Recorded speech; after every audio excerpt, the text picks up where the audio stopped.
Okay, guys, welcome to episode number 4 of Chat Podcast. On this episode, we will be covering patriarchy through the lens of capitalism and how it's related, and just the complete explanation to why it's part of the destruction of our current society.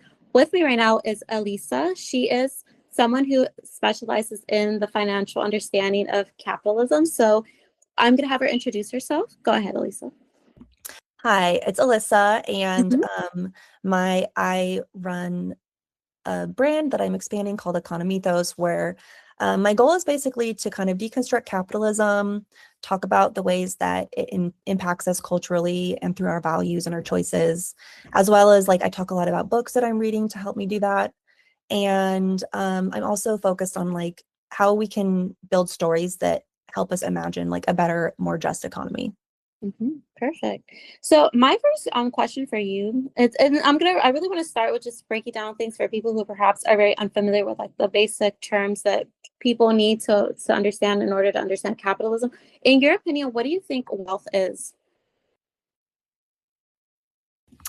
I think that is such a great question, and I love that you Mhm. bring it up because it points out to a lot of times when we're talking about these things, we do have a difference in definitions, Correct. and so getting on the same page can be helpful. If I'm talking a critique of capitalism, to me that would have a very material definition, right? It would be um, things that people own that they can use to generate more wealth. Mm-hmm. That could be money that they have invested, businesses that they own, maybe houses that they own and they're renting out, or property. Mm-hmm.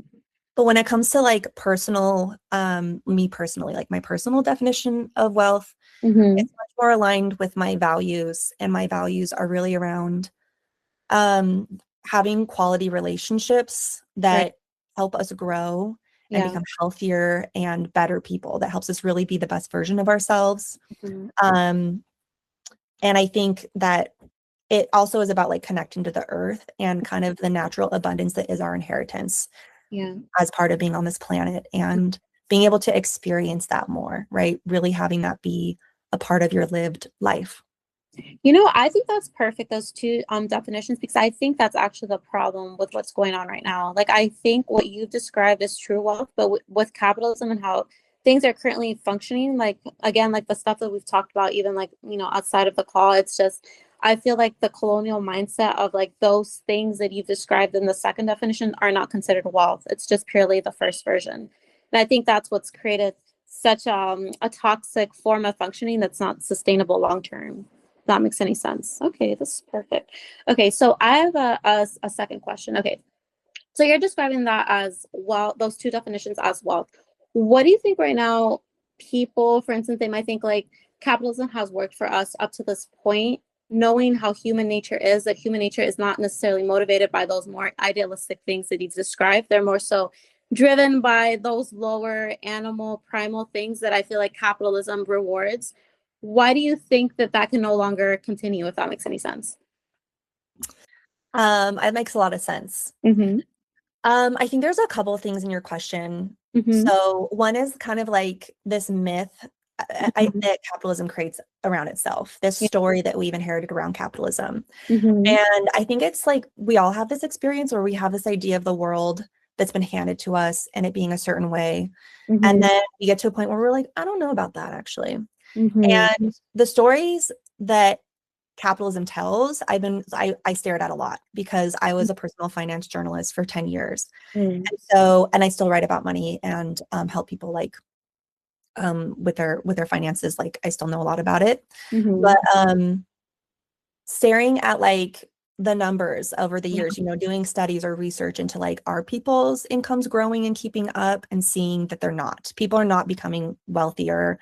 They're Mm-hmm. not thriving. In fact, they're doing worse and worse. Mm-hmm. And wealth inequality is growing. Mm-hmm. And also seeing that there was this story that I was kind of part of Right. in a way that I sometimes kind of regret, where it's okay, sure, we're in this system and it's competitive, but you Mm-hmm. can take care of you. You can do good enough with your money and have your own back and make sure you're safe.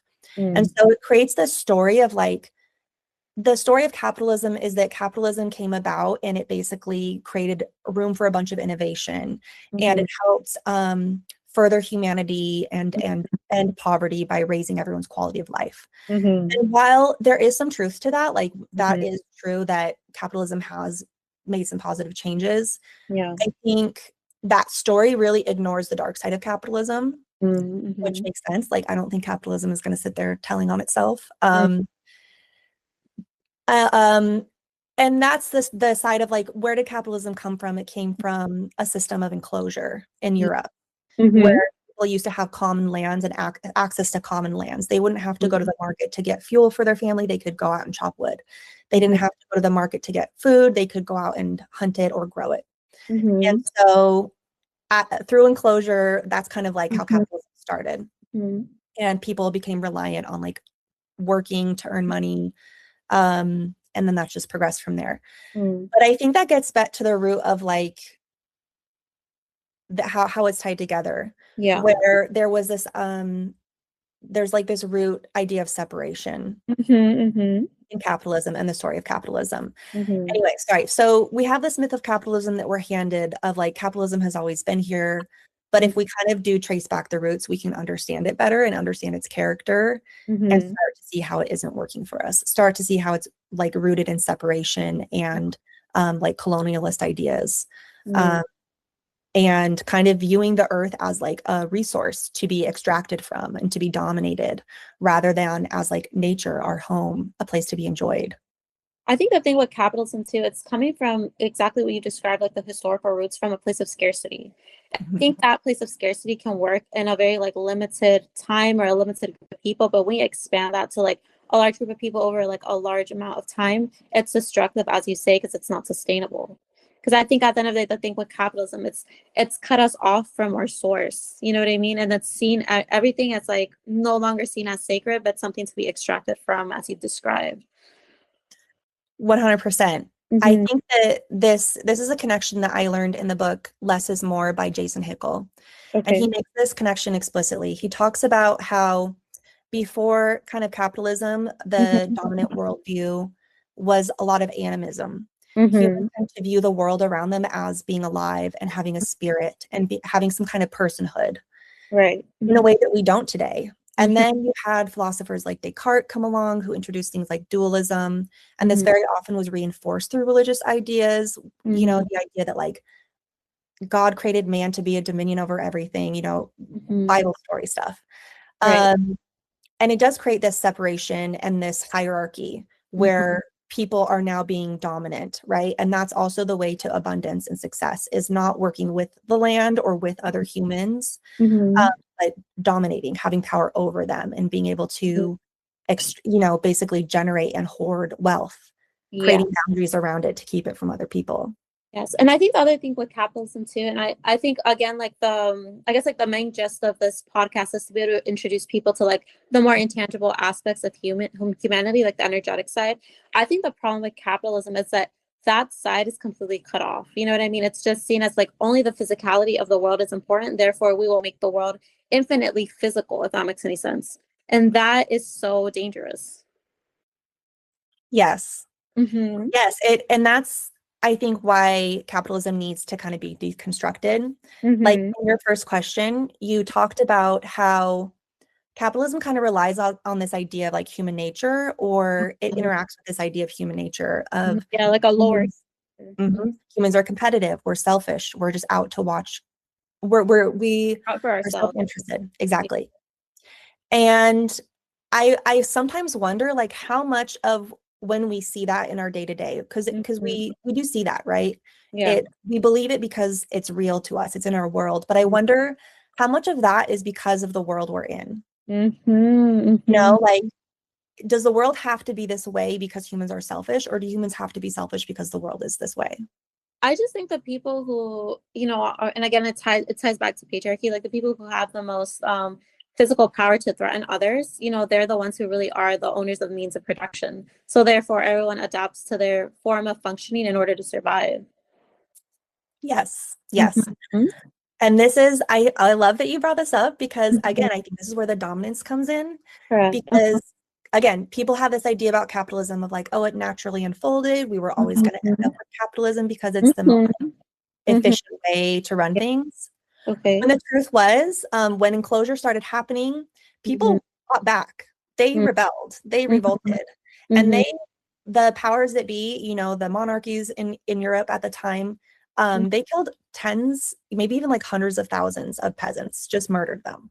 Mhm. And so there, and then you see that violent history continuing as like Yes, they through call it. colonialism, this is being brought to other nations. Correct.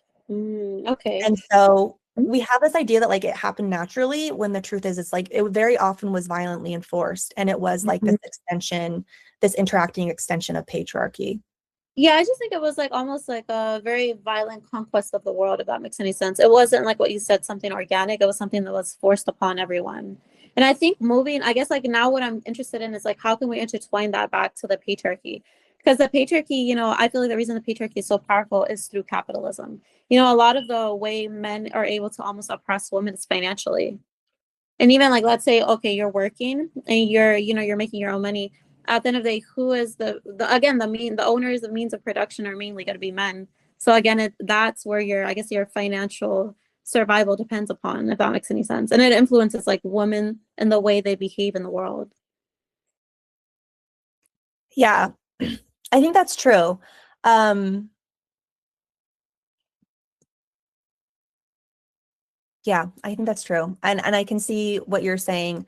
I think the connection that I want to draw with capitalism and patriarchy Mm-hmm. is kind of, and you did this a little bit too, where you mentioned like how families are structured. Uh, Mm-hmm.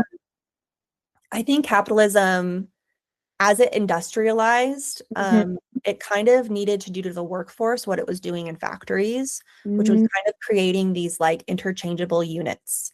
But Mm-hmm.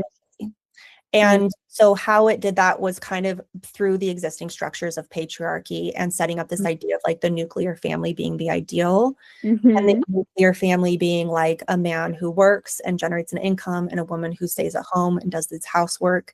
And then like they raise up the next generation of workers to be productive. I think And the they're all part of this like virtuous productive cycle.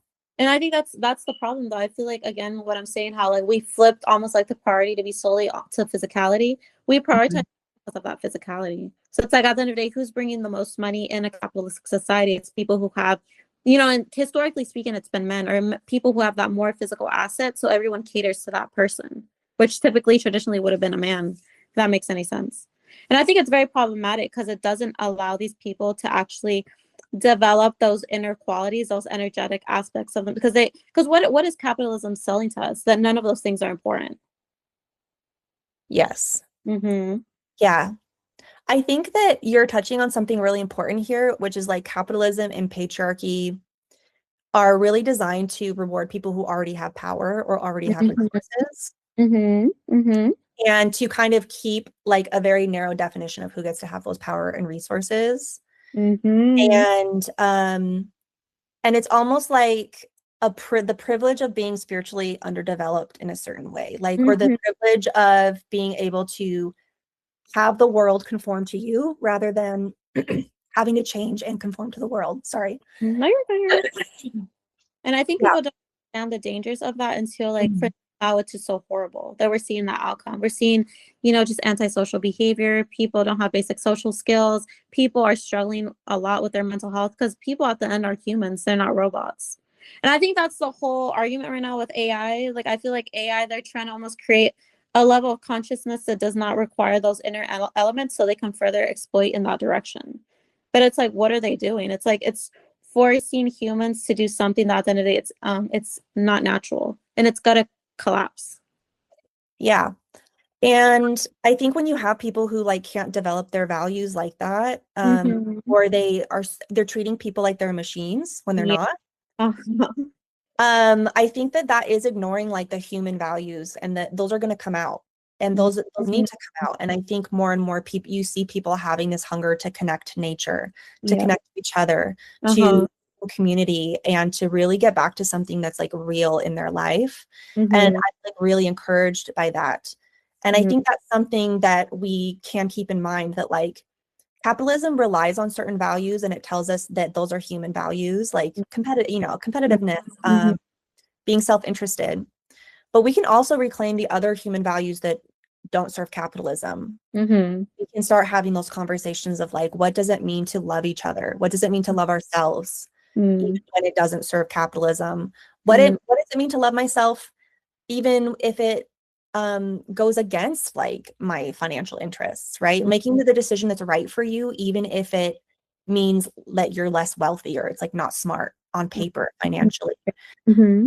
And being able to like really embrace like creativity is important to me, or family is important to me, or just like quality time with people I love, whatever it is. It's like being able to really get honest with what's important to you versus what just serves like your image in capitalism, or your the goal to generate wealth. Mm-hmm. Like broadening your life beyond those ideas of success, broadening your idea of success beyond that. That being said, I think what the only thing that bothers me with that is this, is that Yeah. I feel like, again, with capitalism, because like the owners of means of productions are basically the ones who set the agenda of what they consider valuable and what they deem worthy of like capital. I think that's actually really toxic, because I think like, like even right now with like Trump and how they stripped away like what they consider like a legit degree. Like I feel like all the soft skills the women typically have, or just people who are more sensitive, more energetic, are always seen from a place of disdain. Like you don't deserve the same level of resources. You do not deserve the same level of labor.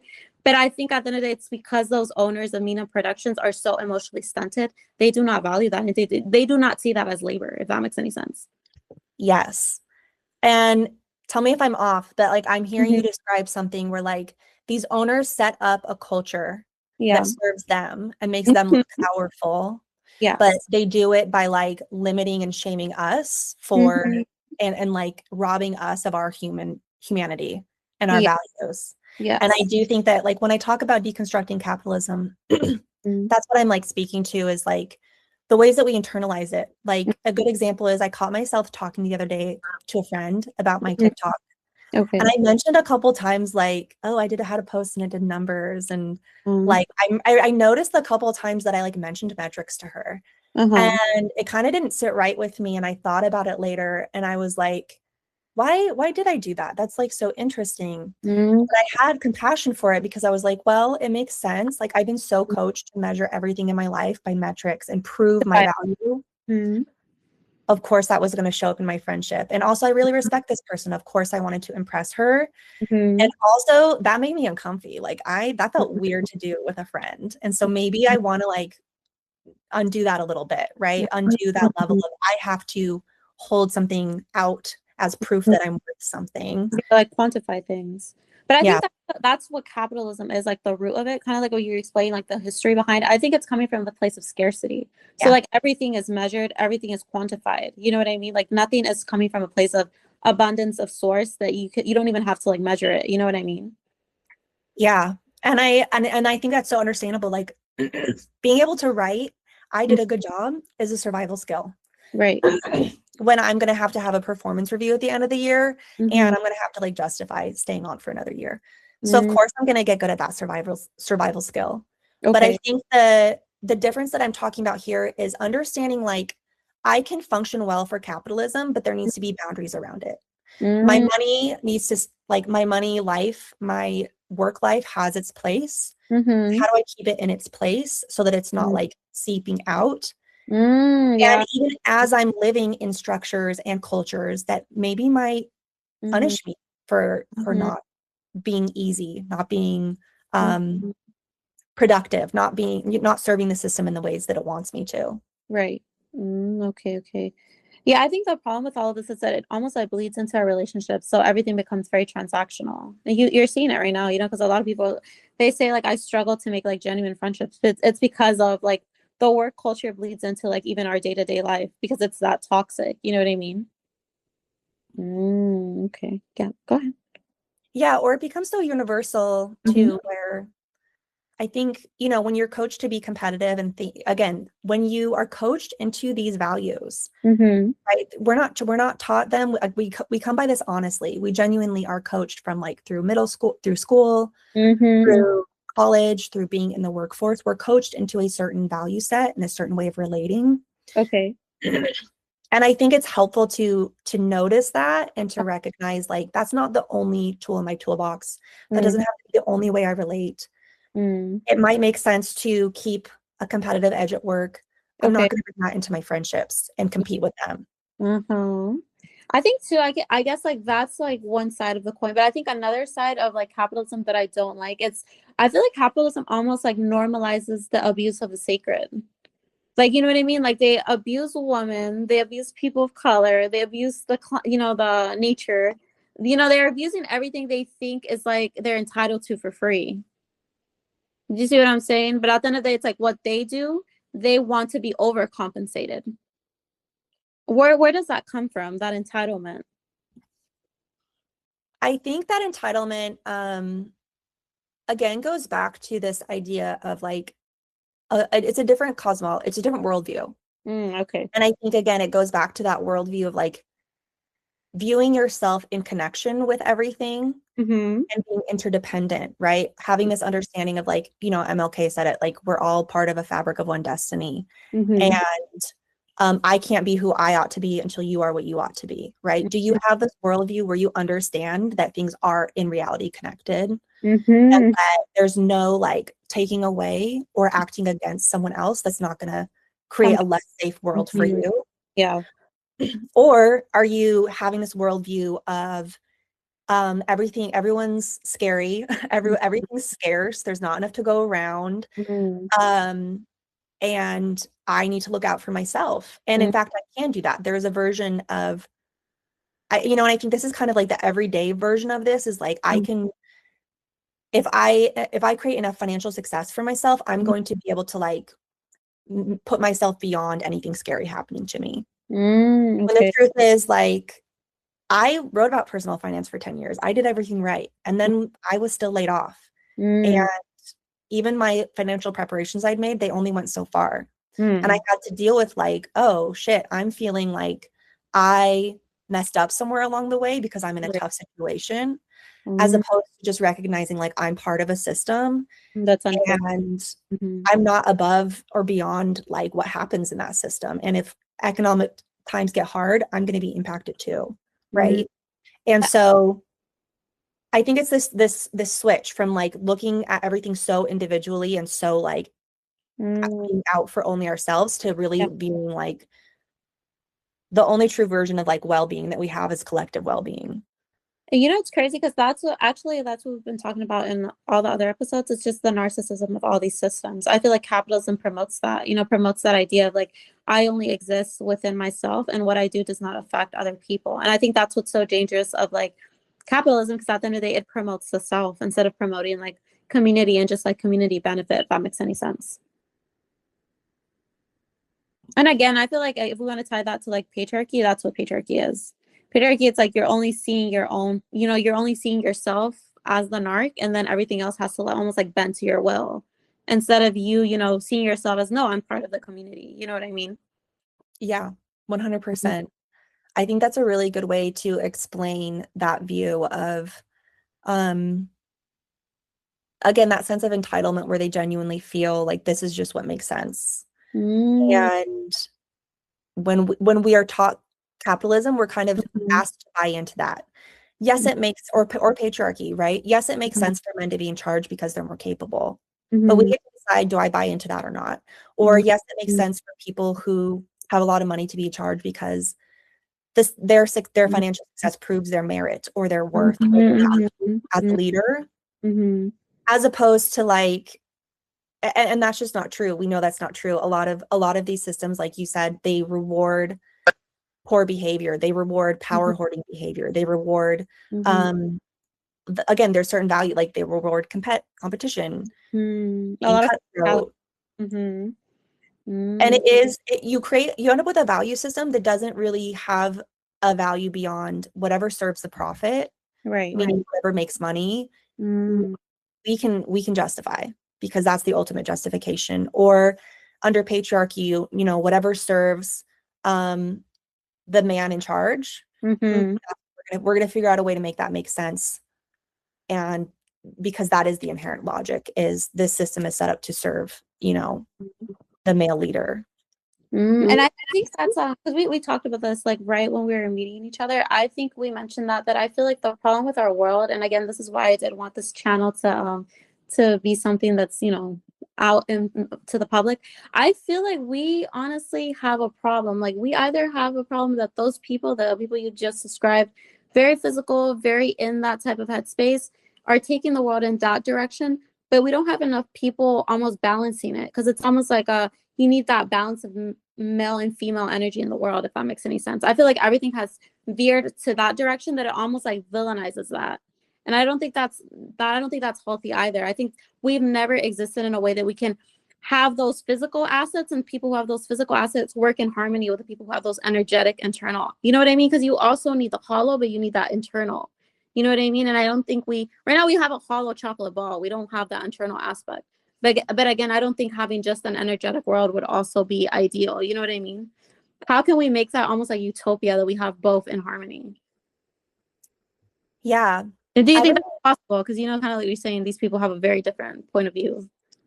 I think it serves me to believe it's possible, Okay. and that's enough for me. Okay. And I think it serves people who like I don't like their system, I don't like their values, I want to take it down. You know what I mean? Like it doesn't serve my purpose to believe it's not possible. So like Mm-hmm. I don't know if it's in my lifetime. I don't know if it'll be in my lifetime or beyond, but I want to move it as far as I can in my Right. own life, in my own way, for my kids, for Mm-hmm. people I know, Mm-hmm. for people who engage with my work. Okay. But what I do think is possible is I also think what happens is when you believe it's possible and you start trying to like live it out, and Mm-hmm. this is the idea of like being the change you want to see in the world. Right. You can kind of figure out, in my world, what does it look like to live less in alignment? This is my big question right now. To live less in alignment with capitalist values or patriarchal values, Mm-hmm. and to reorient to like my heart values. And Mm-hmm. going inside and getting acquainted with my internal world. And I think that's something that you're talking about with like that feminine side, Mm-hmm. is embracing that inner world and the richness of experience that comes with letting Mm-hmm. yourself be a whole person. Right. And I think that's the problem. I think that all these like systems are like the most toxic form of masculinity. They have stripped everyone, away from that. And I think those are the effects that we're having right now. But I think Yeah. my thing is that I think it's been very difficult to not have like almost like be respected, if that makes any sense. Because most people they've really drank that Kool-Aid, of like this is the way of life, this is what matters. That even if they're suffering and they're going through it, it's very hard for them to almost go through that process of no, you know what? Perhaps there is a direction that's more healthy and I can be almost in that middle ground, if that makes any sense. Like, why do you think it's so hard for people to be able to like understand that there might be a better way to do things? I think that there's a lot of wisdom in how we're arranged. Mm. Even when there's like resistance, like even if I'm like, I can see that this is not going to serve you forever, Right. I also see how it's serving you right now. Okay. And so I think that a lot of us arrange ourselves in ways that are stable and familiar, even if they're not serving our interests, because we can function, we can survive for one more day. And I have so much like compassion for that. And Mm. I also see structurally how that's been created around people, right? Mm. I don't think it's an accident that we don't have the time or space to sit and reflect on Mm-hmm. this and get acquainted with ourselves, that we're kept, capitalism, again, it's like this extraction machine. Mm-hmm. And the more that it extracts, it's like the more power it gets and the less we have. Right. Um, and so I really recognize that people have very real constraints on themselves. And I have like ultimate respect Mm-hmm. for like survival is resistance, survival is a win. Um, Getting yourself through another day in a world that wants to squeeze everything out of you is is enough. And like Right. when we get that little space for extra, are we going to use it Mm-hmm. to leverage, to expand, to grow, to connect with others and like strengthen um and ground into like what it means to be human? I hope that makes sense. Mm-hmm. Yeah, that makes sense. And I think that's the purpose of like even like the content that we're trying to put out. It's just making it easier for those people that perhaps don't have that time to sit, to process, to research. Because I do think that's like almost like the next direction that we need to go in as a species. Because up to this point, we're seeing the effects of like kind of we're saying these systems that have been in place that although up to this point have served us are not allowing us to move to that next echelon that we should be reaching. Yeah. I want to say something about that because I wrote it down. Okay. All of our conversations are really talking about power structures and how Mm, the power structures dictate how resources and care get circulated. And I think that's like to me the right. real overlap in like patriarchy and capitalism. They both say who gets to be taken care of, and how does Mm-hmm. care, like what is care for and how does it flow? And in systems of like Mm-hmm. patriarchy and capitalism where they're based so much on dominance, it's like care flows upward and it's there to serve the Mm-hmm. system and the people who are at the top of the system. And Right. to me, it's Mm-hmm. like the difference between like a patriarchy and a matriarchy, where in a matriarchy, the idea isn't that it's not a dominance centered system, it's actually like a care centered system. And so Mm-hmm. people are who are the most vulnerable are taken care of first. Mm-hmm. And so that would be like children, people who are disabled, people who are marginalized or can't, limited. Mm-hmm. Um, and it's this understanding for me that like if we create a society where everyone's taken care of or the most vulnerable are taken care of first, then Mm-hmm. we have a society where people who are less vulnerable are also taken care of. Like that's already happened. Mm-hmm. Uh, and so I think that's kind of like how I'm thinking about it is like we have these systems, yes, and these systems want us to believe that they're everything, Mm-hmm. but how subversive to find these little pockets where we can like operate outside of them, where Yeah. we can give back to someone or circulate care in ways that it would like approve of or don't serve it. I think it's really coming from a place of abundance. It's not seeing the in the world as like what you're working towards solely from like a physical asset, but just like knowing that like what you're doing is like good for everyone overall, like a community, like you're basically increasing love, happiness, those things that perhaps you can't quantify, you know what I mean? And I just think that is very difficult for the people who like I said, the means owners of productions. I feel like those people have a very hard time understanding and valuing those things. But it's like it's becoming very apparent because those things are at such a low level now that we do need those things in order to have a thriving society. Yeah, and I think there's this thing that happens too Mm-hmm. where the systems like at a certain point the system just it's unmasked a little bit and I think that's Yeah. happening. I Mm-hmm. think like when I was younger there was this idea of like um I'll share an example like the form of patriarchy I grew up with, like I grew up Mormon. And Okay. the form of patriarchy I grew up with was very positive towards women. And it was kind of like this benevolent sexism where it's like, we love women. They're so special. They do so much important things for our community. Mm-hmm. These big grand gestures to like recognize women on Mother's Day. Mm-hmm. But it was kind of like that could not stop me from seeing as I got older the ways that power was constantly kept away from women in the church. Yeah, I think it's this. Yeah, I think in general that's the same sentiment. It's like women are always like, "You guys are so special, so valuable." It's like, okay, these are words, but those aren't actions. You know, your actions are telling me like how you really feel. Yeah.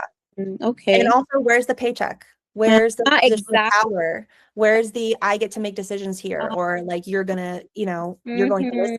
Mm-hmm. That's real Mhm. respect. And I think like kind of I was talking about this in the previous episode with the patriarchy. I just think the patriarchy, because that's really the root of all of this. I don't think they value those things because they haven't done that self-discovery within themselves to see the value of that. They don't, you know what I mean? They don't understand how much of their life would improve if they inculcated those internal aspects. That's why they don't value it in like women, if that makes any sense. Yes. And ultimately they don't value it in society, like for instance even like because I'm telling you I think that's been my and I always say this to materia. I think whenever we're thinking about these more intangible assets or skill sets or what people would call soft skills, you know, I feel like they're always seen from a place of disdain, you know what I mean, like underpaid, not really important, that's what women do, that's what, you know, creative hippies do. It's like, no, no, no, no. That stuff is actually really important, and that stuff should also be monetized. It's just that that's coming from a place of arrogance that you think that what you do is actually worth more monetary value than what those people do. You know what I mean? And again, because of those same attitudes, it's why they think they can just suck those things up for free and be parasitic. You know what I mean? And they do it to people. They do it to the masses. Because let's be real, like the masses in general, in comparison to the what we would call the billionaires, the people who have access to the most resources, those people have less empathy and less of those soft skills that are typically found, in the lower level of the people, the income, level. And they think that those people, they can just extract that for free. You know what I mean? Yes, I do. Mm-hmm. I don't think this is a accident either. Again, I think this is like No, this is the perfect. ways, Mm-hmm. it's like cultural polarities almost. Yes. And I think that the more wealth you have, the more power you have, the more you feel like reality is proving to you that your Mm-hmm. beliefs are true. And so Yeah. you're thinking, well, I got this money because I worked hard for it, because I Mm-hmm. deserve it, because I Mm-hmm. somehow have more merit and worth than people who have less. And Yeah. reality is here proving that to me. Mm-hmm. And I think that's a real misread of like what money is and what it's for, Yeah. and Uh-huh. also like human value in general. Okay. And, and I Mm-hmm. think that's a key part for us to unlearn. Like that's been a key part of tackling like my own internalized capitalism is recognizing the ways that like I'm measuring my worth Mm-hmm. according, like I said, like according to these metrics, like how much I earn, or like when I got laid off. Mm-hmm. That was hard. I felt embarrassed. I Mm-hmm. felt a little humiliated. And I had to sit with like, oh, on some level, I really believe that like this is embarrassing and shameful. Mm-hmm. And also there's this other part of me that thinks like, oh, I was better than this though. And I had to kind of look at both of those, like the ways it made me feel inferior and the ways that I also had these stories of like, I should be too smart for this, or I worked too hard. Mm-hmm. And really kind of like getting back to like, you're still human. And Mm-hmm. you're still here like taking the shit that's shoveled to you the way everyone else is. Mm-hmm. And again, it's like we can't get so far into our stories that we get away from our humanity, I think. Mm-hmm.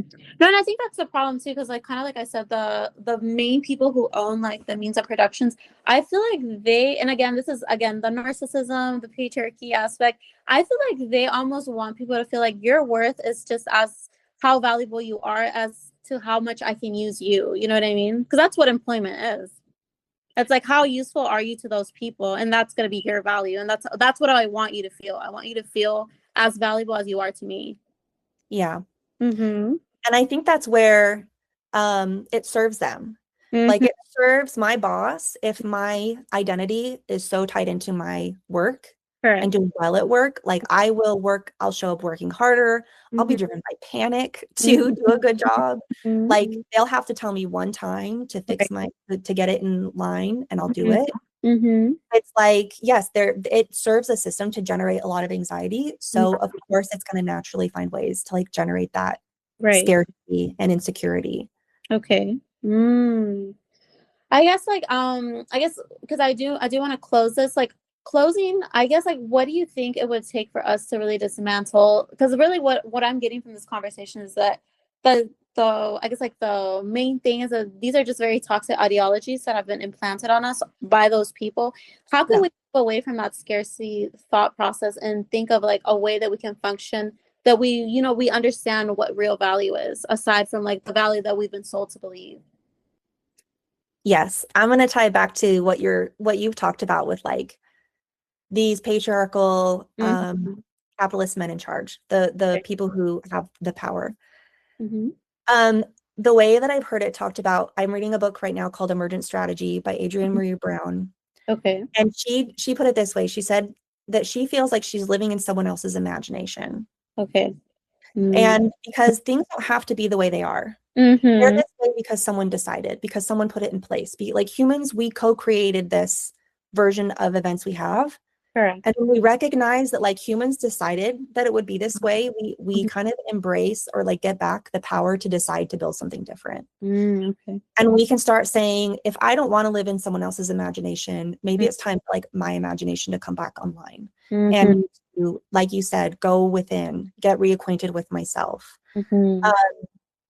So I think it really just starts with recognizing that we are handed a certain culture, a certain story Mhm. about the economy or capitalism or even ourselves as workers or people who have to manage money. Right. And we don't have to believe those stories, Mm-hmm. especially when they make us feel like shit. Like, Mm-hmm. I don't think it's helpful. I don't think it serves me to hold the belief that I'm bad with money Mm-hmm. when the reality is closer to I'm doing my best in a system that's Mm-hmm. designed to extract wealth from me. Correct. Mm-hmm. And Yeah. so I think, being able to just recognize where you do have a little bit of a say in how you view things, how you define things, how you feel about yourself and other people, Yeah. and starting to create that little more awareness and space to maybe Mm-hmm. there's a different way to look at this. Maybe there's a different way to do it. Yeah. It could be as simple as like Mm-hmm. I said, I had that conversation with my friend where I mentioned like my TikTok metrics. Mm-hmm. And later I was like, I felt weird. I could have blown that off, but I sat Yeah. with it and I went into it and I said, okay, well, I don't want to do that again. That felt weird. Maybe I'll even bring it up to my friend and ask her about it. Yeah. Yeah, that's perfect. Yeah, I think mainly that's the thing. I think people really have a hard time understanding that there can be something even more idealistic beyond what has been placed upon us. I think Mhm. people want to think like there's no other way when there is, you know what I mean? I think that's the most dangerous thing of like how deep ingrained all these toxic ideologies have been in people, because I feel like it doesn't allow people to dream or think of something better, if that makes any sense. And just Yeah. how much power they truly have, you know? Yeah. Mm. And I think beyond kind of that like values work is really what I'm talking about. Mm-hmm. The more practical side of it would be, watch out for yourself, like financially. Make sure that you're keeping more of your money and that you're Mhm, paying attention to where it goes. And mhm, beyond that, I think create community, like the kind of community that we've been talking about, mhm, where we're kind of like aligning ourselves with people in an interdependent way. And mm, we're learning how to relate in a genuine, like, oh, I'm here because I love you, not because mhm, like it's transactional. mm, So being able to like build that community beyond kind of like a capitalist culture, I think is also really important. And right. what will create, like, that's how we're going to start learning what Mhm, it looks like to create the next version of our economy mhm, or world. mhm. Perfect. Okay. Well, thank you, Alyssa, for being on my podcast. It was really nice talking to you. Thank you for being able to intertwine patriarchy to capitalism. And yes, this is the conclusion of episode 4. We are concluding the patriarchy series with this episode. I hope you guys enjoyed. And moving forward, we will be diving into gender wars and just relationship issues